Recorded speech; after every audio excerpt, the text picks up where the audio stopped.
Plus मेरा ये सवाल था कि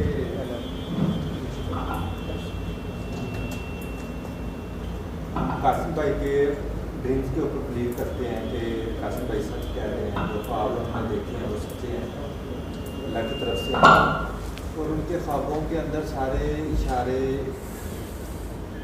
इमाम मेहदी की तरफ होते हैं काफ़ी ड्रीम्स के अंदर, और जो हदीसों में हमें पता चलता है।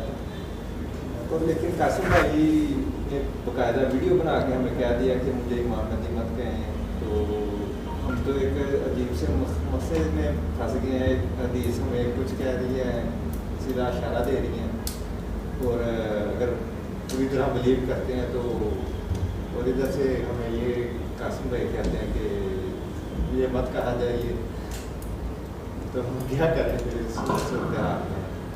कासिम भाई, आपके सवाल यह है कि साथी आपके ख्वाब पर यकीन करते हैं और ख्वाबों से या हंस करते हैं, और जो हदीस मुबारक में इशारात हैं कि आप ही इमाम मेहदी अलैहिस्सलाम हैं, तो आपने तो वीडियो बनाई और उसका आपने साफ इनकार कर दिया कि जो है मैं किसी बड़ी बात का इज़हार नहीं करता, और मुझे ख्वाबों में जो तरबियत दी गई है कि मैं कोई बड़ा गेम नहीं करूँ। तो फिर हमारे साथी जो है कुछ परेशानी में पड़ रहे हैं कि हम करें तो क्या करें, तो इसका अगर आप जवाब देना चाहें मुनासिब समझा।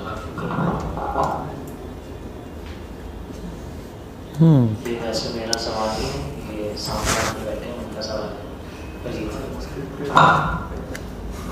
अब इसमें ये है कि जब मैंने ड्रीम शेयर करना शुरू किए ना, तो मुझे अंदाज़ा नहीं था, यानी एंड ऑफ टाइम की जो हदीस है वो तो मैंने बिल्कुल भी नहीं थी पढ़ी हुई ना, शायद कोई सुनी हो। मैंने वो जो शाहिद मसूद की वीडियो देखी थी, तो वो भी इतने साल बाद पता नहीं मुझे कितना के याद रह जाता है बंदे को। तो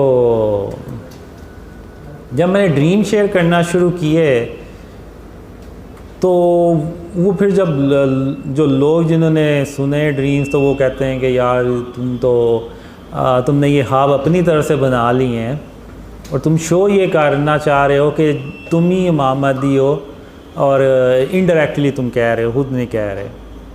तो फिर मैंने यानी जब देखा कि मैंने ये एक बंदे ने बताया, फिर 2-3 मैंने कहा काफ़ी इस तरह के बंदे जो हैं वो बात कर रहे हैं, तो आखिर फिर वो कुछ ने हदीस का रेफरेंस भी दिया हुआ था इस तरह से, तो फिर मुझे पता चला थोड़ा सा।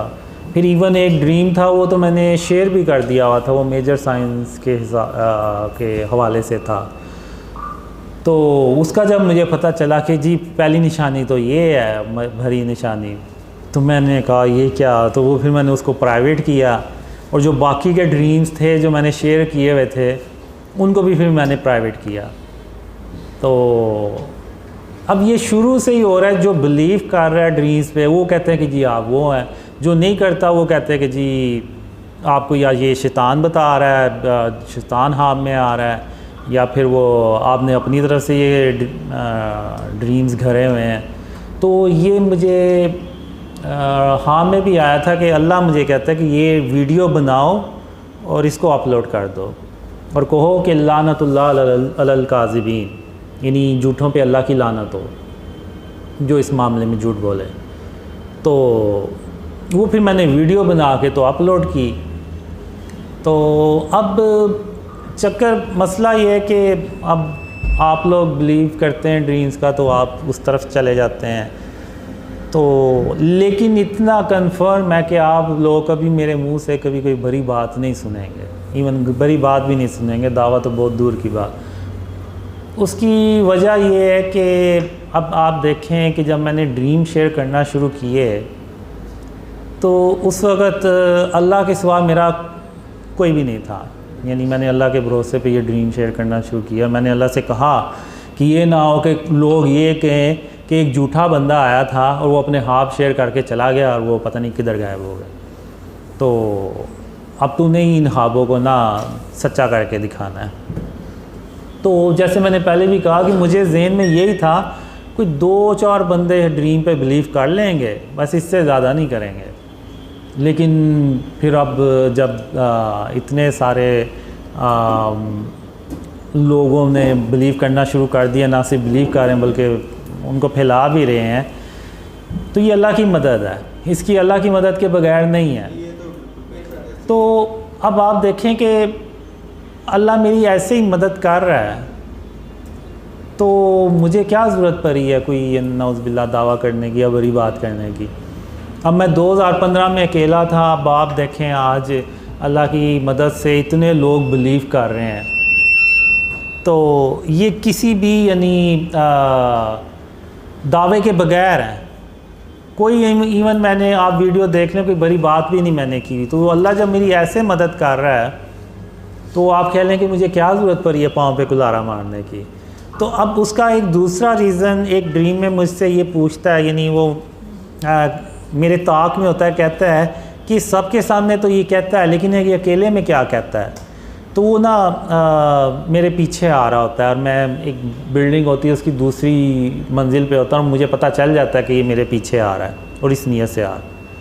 तो मैं उधर वो दीवार के पीछे छुप जाता हूँ। तो जब वो उधर से ऐसे गुजरा है तो मैं अचानक बाहर निकल के उसको ना डराता हूँ, तो वो डर जाता है और फिर आगे से वो शर्मिंदा भी होता है कि मुझे पता था कि ये मेरे पीछे आ रहा है। तो मैंने उसको फिर कहता हूँ मुझे पता तुम क्यों आ रहे हो मेरे पीछे। तो वो कहता है कि हाँ, और तुम एक दिन दावा करोगे। तो मैंने कहा नहीं, ऐसा हो ही नहीं सकता कि मैं कोई दावा करूँ। तो उसको ना मैं 2 मिसालें देता हूँ। तो मैं उसको कहता हूँ कि देखो, जब मैं तुम्हें ना 2 मिसालें दूँगा इसकी। एक, जब खुलफाए राशिदीन हज़रत उमर रज़ी ताला अन्हो का दौर था, तो उनके दौर में ना कहत की सूरत हाल पैदा हो गई। तो उन्होंने शाम के गवर्नर को ख़त लिखा कि यहाँ पे कहत की सूरत हाल पैदा हो रही है, तो आप इस सिलसिले में क्या मदद कर सकते हैं। तो उन्होंने कहा कि मैं इतनी लंबी लाइन लगा दूँगा रिज़्क़ की, यानी ऊँटों की, कि पहला ऊँट आपके पास होगा, आए पहुँचेगा तो आखिरी ऊँट मेरी तरफ से चल रहा होगा, इतनी लंबी लाइन लगा दूँगा। तो हज़रत उमर रज़ी ताला अन्हो खुश हो गए। तो अगले दिन एक आदमी आता है और वो कहता है कि मुझे रात को ख्वाब आई है और ख्वाब में खातमुन नबिय्यीन मोहम्मद सल्लल्लाहु अलैहि वसल्लम की ज़ियारत हुई है।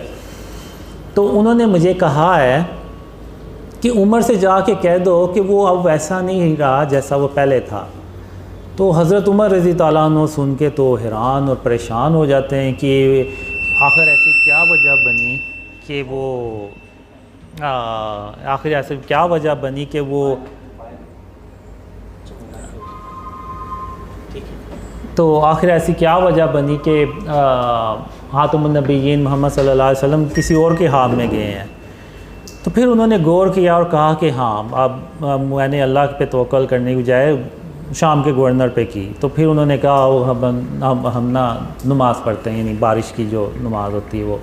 तो अभी वो पढ़ने के लिए मैदान में जा रहे हैं, पढ़ी है, और उसके बाद जो है ना वो बारिश शुरू हो गई।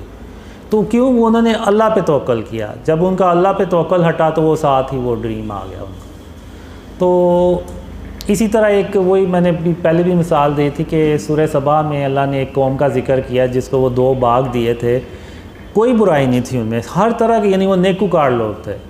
तो उन्होंने बस ये कहना शुरू कर दिया कि ये फल जो है ना ये हमारी मेहनत की वजह से आ रहा है, ना कि किसी और वजह से।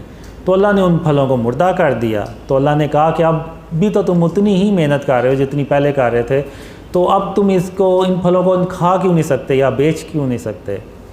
तो क्योंकि उन्होंने अल्लाह से तवक्कल हटा के तो अपने मेहनत पे तवक्कल कर लिया।